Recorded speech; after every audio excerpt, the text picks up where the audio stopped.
리브가의 유모 두보라가 죽어서 베델 아래쪽 상수리 나무 밑에 묻히니 사람들이 그 나무 이름을 알론 바국이라고 하였다.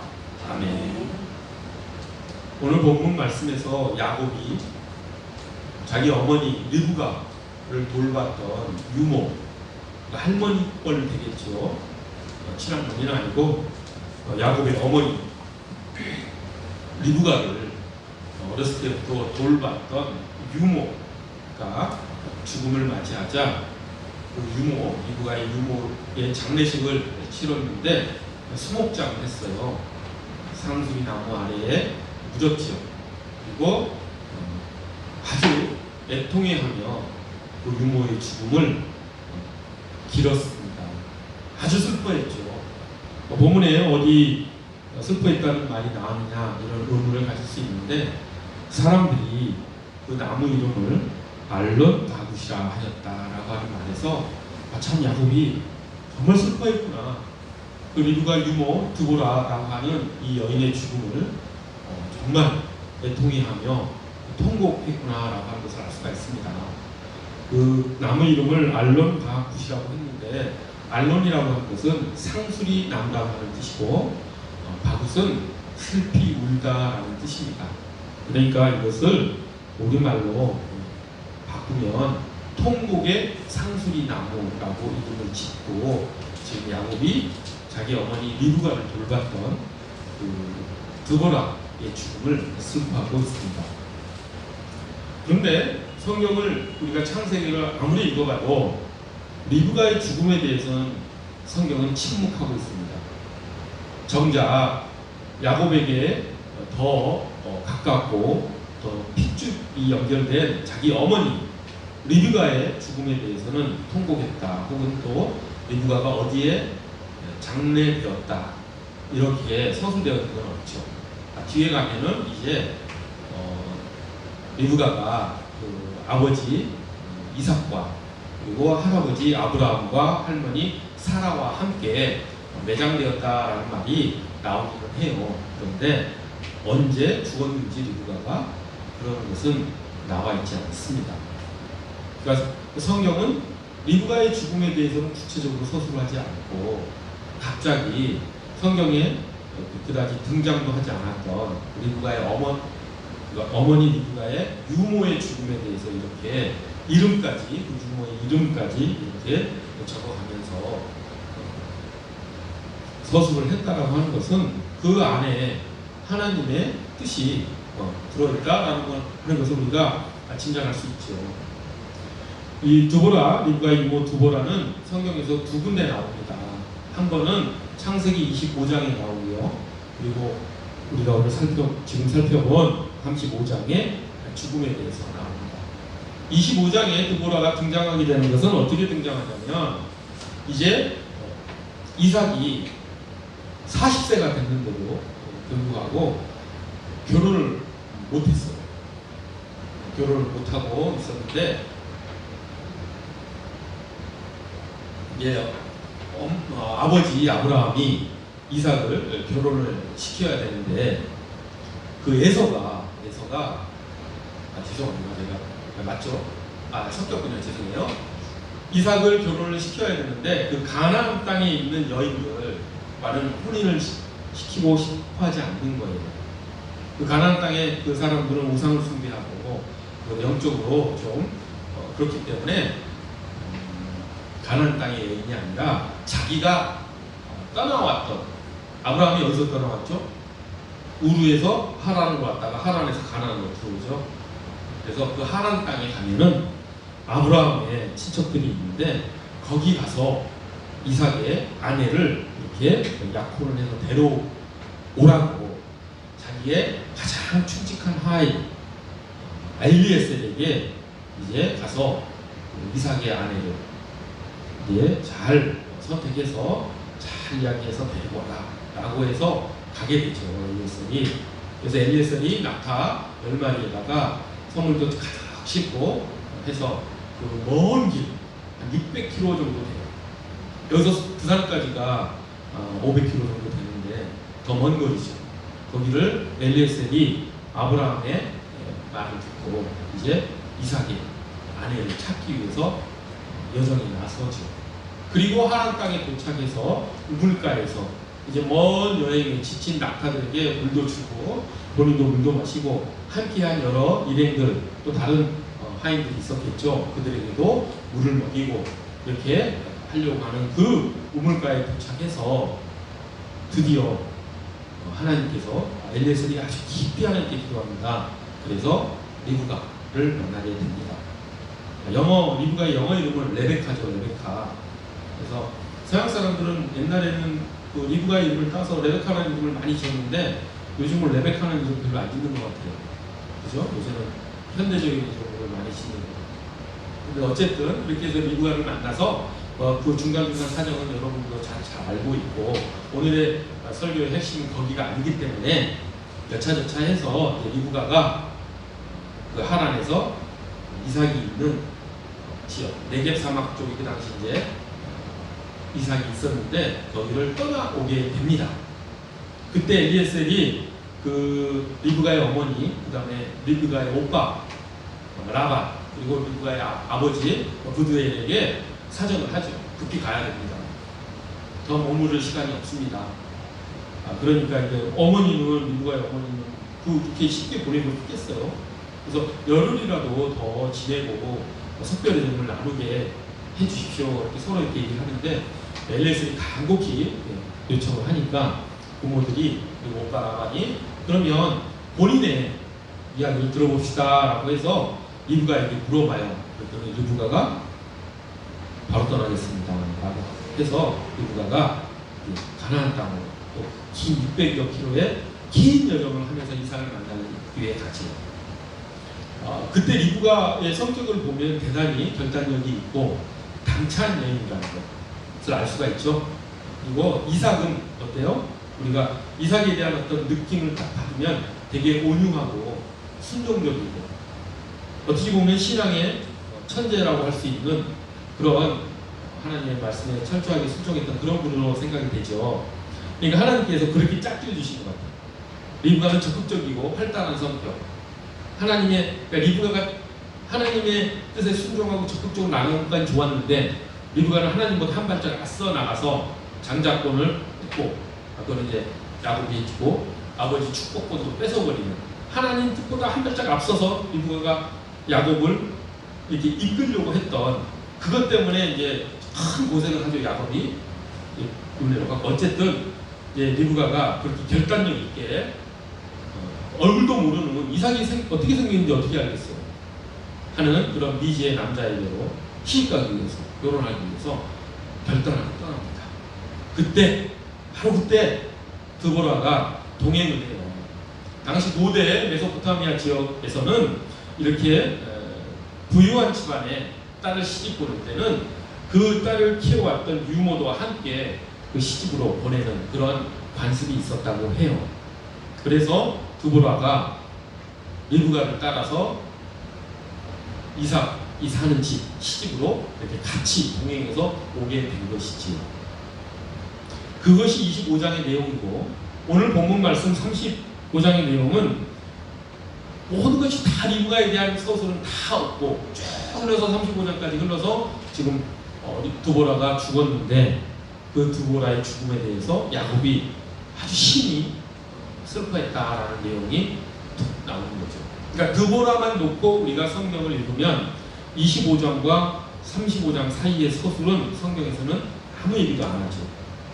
그러면 우리가 이제 상상력을 발휘해서 하나님께서는 성경에 있는 그런 여백들 그렇게 서술하지 않은 그런 내용들에 대해서 하나님께서는 우리가 상상력을 풍성히 발휘해서 그 공백 가운데 그 여백 가운데 있는 그 하나님의 그 구속의 어떤 손길 이런 것들을 우리가 상상해서 하나님의 뜻을 우리가 이렇게 알아가기를 하나님께서 원하십니다.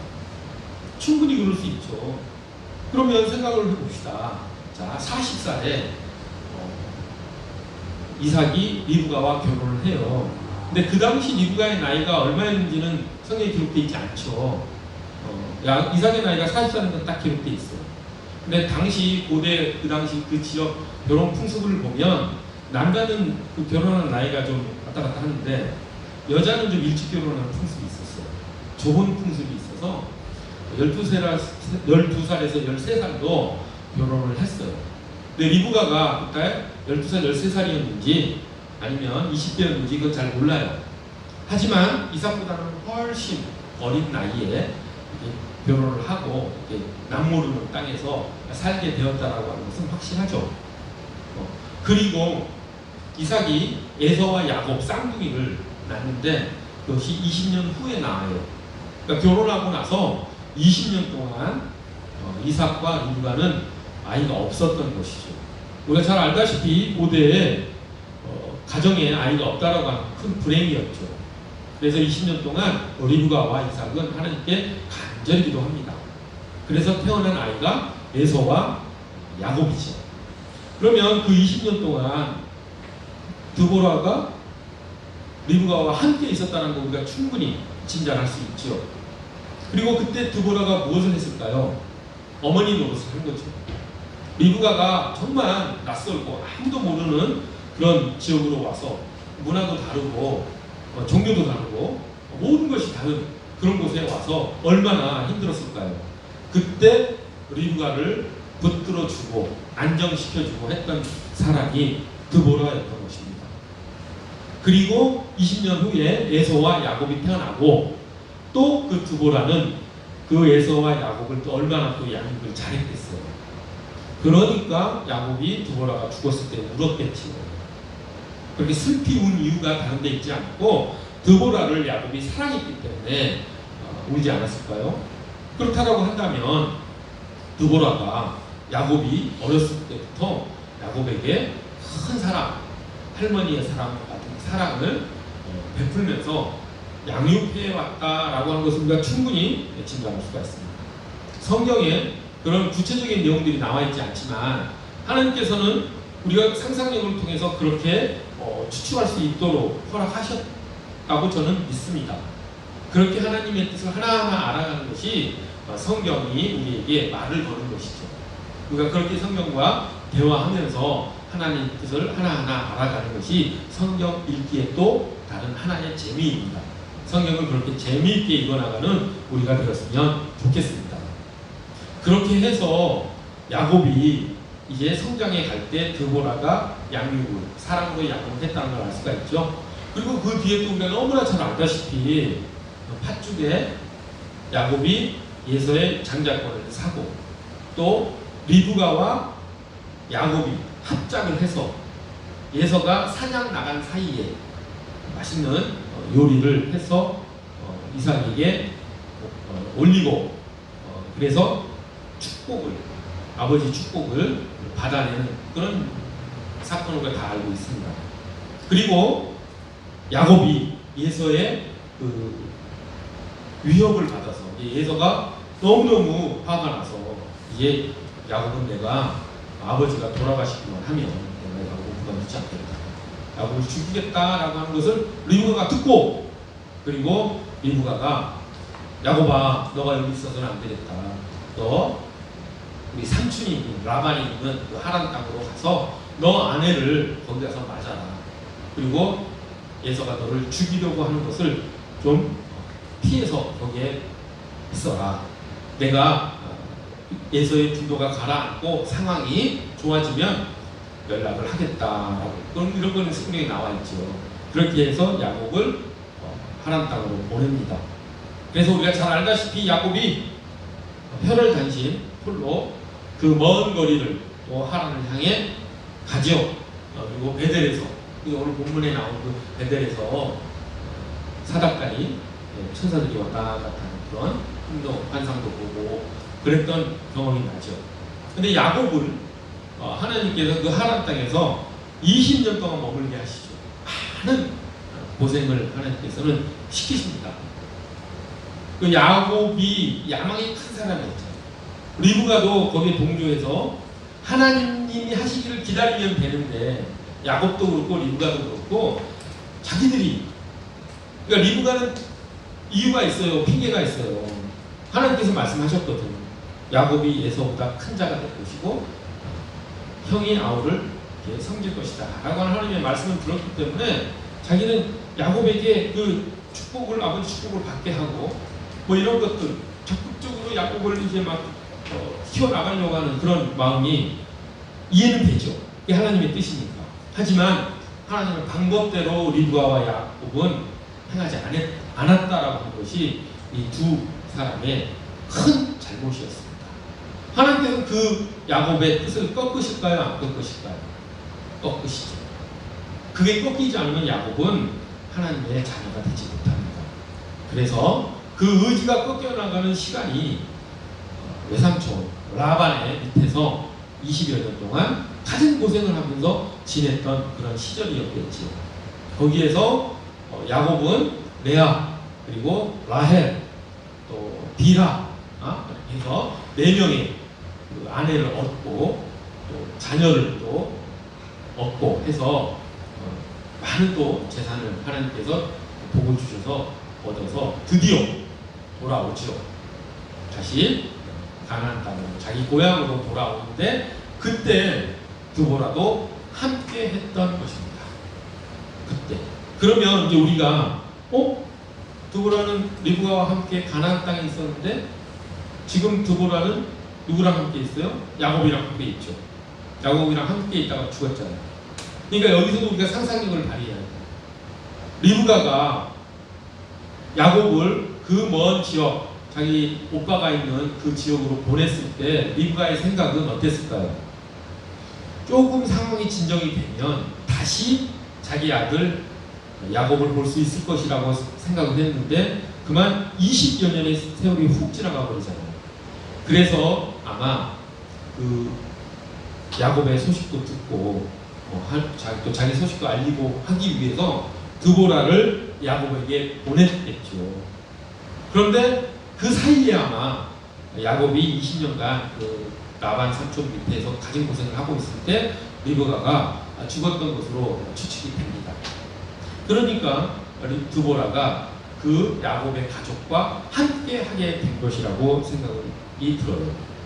그래서 그때부터 또 드보라는 야곱의 가족들을 양육하는 그런 또 할머니의 역할을 또 했겠죠. 야곱의 아들들이 많았잖아요. 그렇게 해서 야곱과 함께 지내다가 그리고 이제 고향 땅 가나안 땅으로 돌아오죠. 그래서 야복 강가에서 야곱이 하나님의 천사와 시인도 하고 그런 일들을 다 겪고 베델 땅으로 올라가는데 거기서 드보라가 죽었고 그 죽은 드보라에 대해서 야곱이 아주 슬퍼하면서 오늘 본문 말씀이 나타나게 된 것입니다. 그래서 성경에서 드보라가 등장하게 된 25장과 그 다음에 드보라가 죽게 되는 35장 사이의 시간은 최소 70년, 길게는 100년 정도의 시간이 흘러요. 이삭이 죽은 게 180세죠. 야곱도 147세에 죽습니다. 그 당시에는 좀 오래 산 것 같아요. 그래서 이 드보라가 죽은 것도 100몇십 세 때 죽은 걸로 생각이 됩니다. 자, 이렇게 드보라의 그 삶 그리고 그 드보라가 죽었을 때 야곱이 왜 울었을까라고 하는 것을 쭉 성경에 비어진 공간을 우리가 하나님께서 허락하신 상상력을 통해서 살펴봤습니다. 그렇다고 한다면 이 드보라의 삶이 무슨 의미를 갖는가? 그리고 성경에서는 절대 아무런 이유 없이 사람의 이름을 기록하거나 하지 않습니다. 드보라의 이름을 기록했다라고 하는 것은 그 드보라의 삶 가운데 하나님의 뜻이 담겨 있고 그 뜻을 우리가 성경을 통해서 알아서 그 하나님의 뜻에 맞는 삶을 살아라고 하는 하나님의 마음이 이곳에 담겨져 있는 것이죠. 그렇다고 한다면 드보라가 이렇게 살았던 그 100여 년의 삶 가운데에서 하나님의 뜻은 어디에 있는가 라고 하는 것을 우리가 생각해 봐야 될 것입니다. 그것은 하나님의 구속사를 이루어 나가는 데 있어서 드보라가 주연은 아니었지만 조연으로서 그 아브라함과 이삭과 야곱의 가정이 하나님의 그 구속사를 이끌어 가시는 하나님의 그 손길에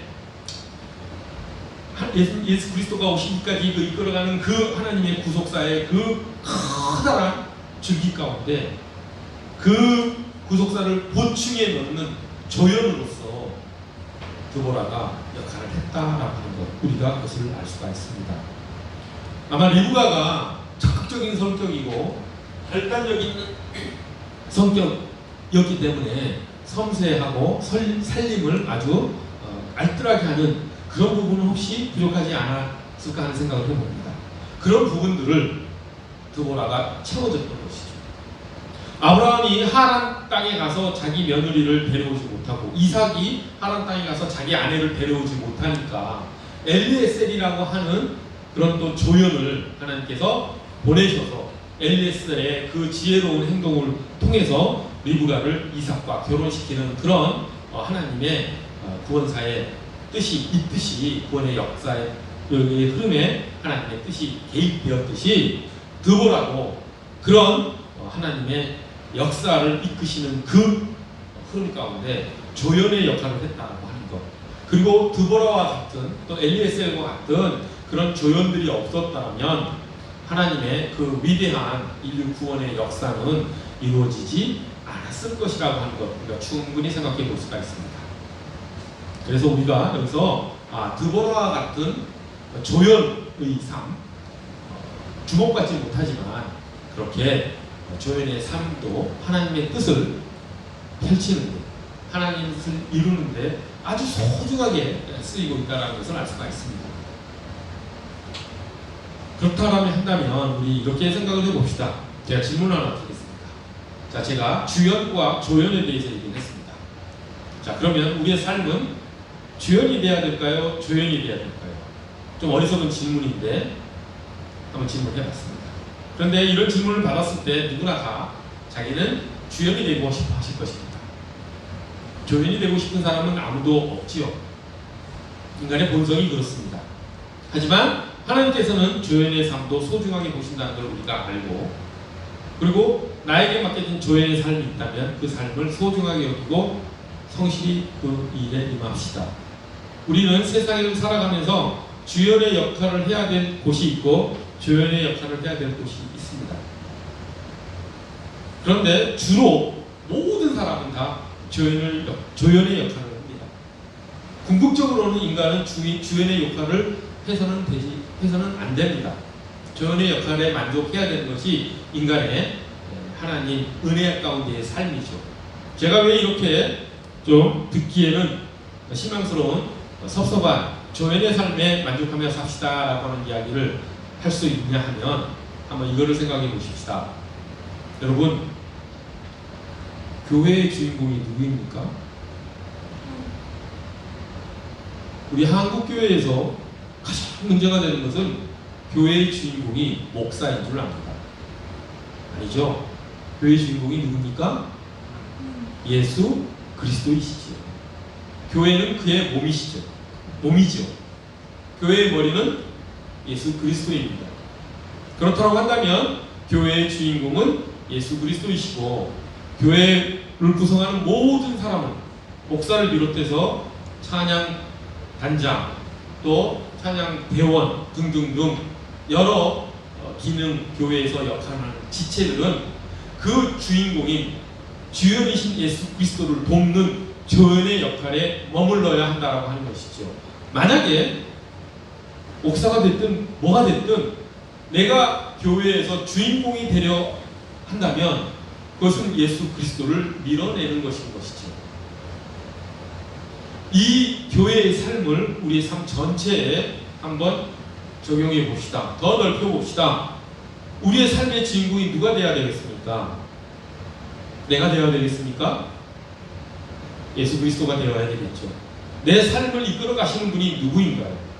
나의 노력과 나의 능력과 나의 의지에 의해서 내 삶이 이끌어져 가나요? 세상은 그렇게 하라고 계속해서 부추깁니다.